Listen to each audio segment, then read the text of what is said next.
So as the self-proclaimed ultimate tourist, I figured it was time for another holiday. So here's me spending 4 days in Da Nang, the fifth largest city in Vietnam with a population of over 1.2 million. And it's also home to the tallest monument in the whole of the country of Vietnam, which of course I'll see. After landing, I couldn't go straight to my hotel to check in just yet, so I decided to walk around the city, take in the sights, and have a look at a few temples on my route towards my hotel.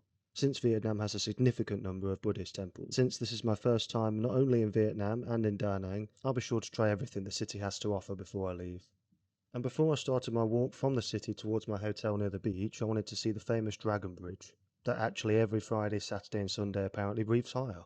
Then I could finally check into my room, and to be fair, it didn't cost too much. For 4 days, it cost me still less than £40, which I thought was an absolute steal considering the location was right next to the beach and breakfast was included as well. But now I can leave my bag and everything else in the room while I explore a little bit more around. Starting with, of course, the beach right outside. And the beaches in Da Nang are very beautiful, I have to say, with the white sand, greenery from the trees, and a great view of the mountains in the distance. After walking down one way on the beach, I came to the more famous part of the beach with the Da Nang sign.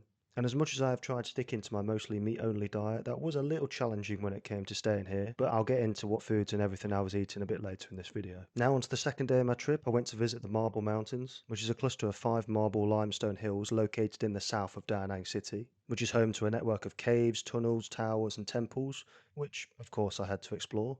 And this is the largest and most popular one of the Marble Mountains. They have different hikes up to different viewpoints, some of which have a 360-degree view of the city, and I'll say it definitely feels like a maze when you're going up through hiking through different parts of the mountain, so make sure you stop and look at the map, which seems to be placed throughout the mountain, because I ended up having to walk back on myself to make sure I didn't miss anything. And just next to the entrance of the Marble Mountains, there's also a cave, which is a natural wonder featuring extensive chambers, small passages and diverse rock formations, which when translated is called Hell Cave in Vietnamese. The Buddhist concept of hell with scenes and cravings represent punishments and journey of the soul, which is what all of these are that I'm showing you on screen now.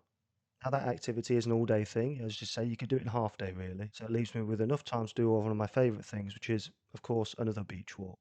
This time in the complete opposite direction, and well, unfortunately or fortunately, however you look at it now, every time I do a beach walk I have to do it barefoot, otherwise I risk never actually fixing my tan lines here on my feet.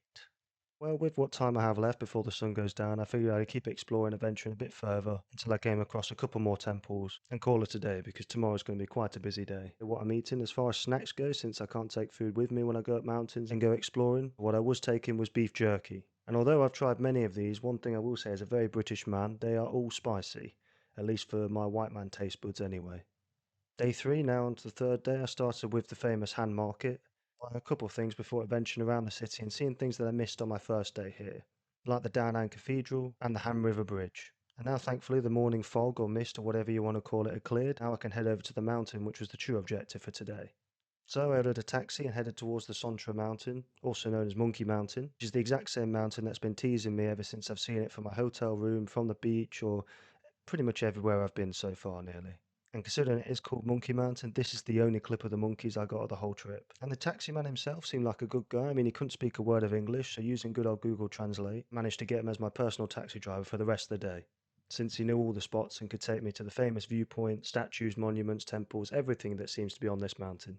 He finally took me to the most famous part of this mountain, which includes the Lady Buddha, standing 67 meters high, the tallest monument in the entirety of Vietnam. And that wasn't the only attraction here, obviously, so I had a good look round at the different temples, statues and gardens, and also at some of the views that I didn't get to see in the morning because of the mist or fog that was blocking them from the ocean.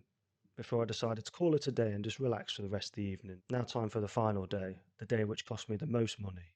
And I'll also be visiting the most French part in the entirety of Vietnam, Bai Hills, which is a resort on top of the mountain, nearly 1,500 meters above sea level. And the cable car as well holds a few Guinness World Book of Records itself, actually.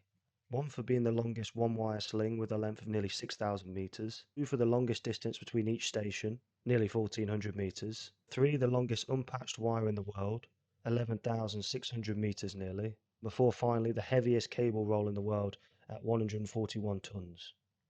To start with, when I finally got to the top of the mountain, I seen there were some castles, which I figured I'd start with.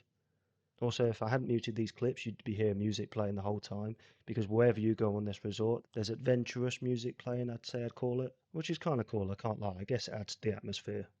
Now to go to the next part, we have to take another cable car to get to, this time only a short trip. Will bring you to the busiest and most famous part of the resort, which includes the Golden Bridge. A 150 meter long pedestrian bridge with one hell of a view. With that, there's loads of different gardens and designs right nearby the bridge as well, which make it act like more of a maze, until I found another Buddha statue right round the back of where all of these gardens were placed. After completing that part, it still left me to explore the French village that is on top of this island. I figured if I was going to eat, that's where I'd get my food from. Just past the French village part, I stumbled across a medieval fair, which surprisingly enough was quite lively. And I wonder why. And that leaves the final part of the resort on the mountain, which is yet to be seen, the spiritual zone, where after climbing far too many steps, you're surrounded by colourful flowers, charming animal decorations, among a few temples, as well as a view from above where you can get a good look at most of the resort. And this was absolutely my favourite place to visit in Da Nang. If you're going to go there anytime soon, make sure to get a ticket and check it out yourself, because the GoPro footage really doesn't do it justice, especially when it comes to the views from the top. And that wraps up my 4-day holiday and nearly everything I got up to while out there. So I hope you guys enjoyed the video. If you did, make sure to leave a like, and I'll see you guys in the next one.